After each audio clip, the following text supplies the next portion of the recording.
ભાઈઓ, છેલ્લા આજે 4-5 કલાકથી અમદાવાદના દરેક પેટ્રોલ પંપે લાઈનો લાગી છે પેટ્રોલ અને ડીઝલ માટે.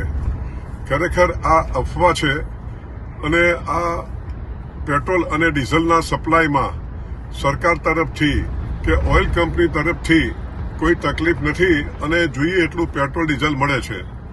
અમને સરકાર તરફથી કે ઓઇલ કંપની તરફથી કોઈ એવા આદેશો અમને નથી મળ્યા કે પેટ્રોલ અને ડીઝલ તમારે ઓછા પ્રમાણમાં વેચવાનું. અમદાવાદમાં જો જોવા જઈએ તો 210 પેટ્રોલ પંપો છે, પરંતુ આજે 3 કે 4 પેટ્રોલ પંપે પેટ્રોલ નહીં હોવાથી આ પેનિક થયું છે.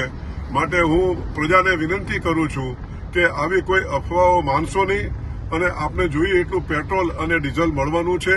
અને આવું જ્યારે પરિસ્થિતિ હોય ત્યારે આપણે અફવાઓ ન માનીને અને પેનિક ન કરવું જોઈએ. અને અમારા પેટ્રોલ પંપને ના ડીલરોને આપ સાથ અને સહકાર આપો તેવી અમારી નમ્ર વિનંતી છે. આભાર.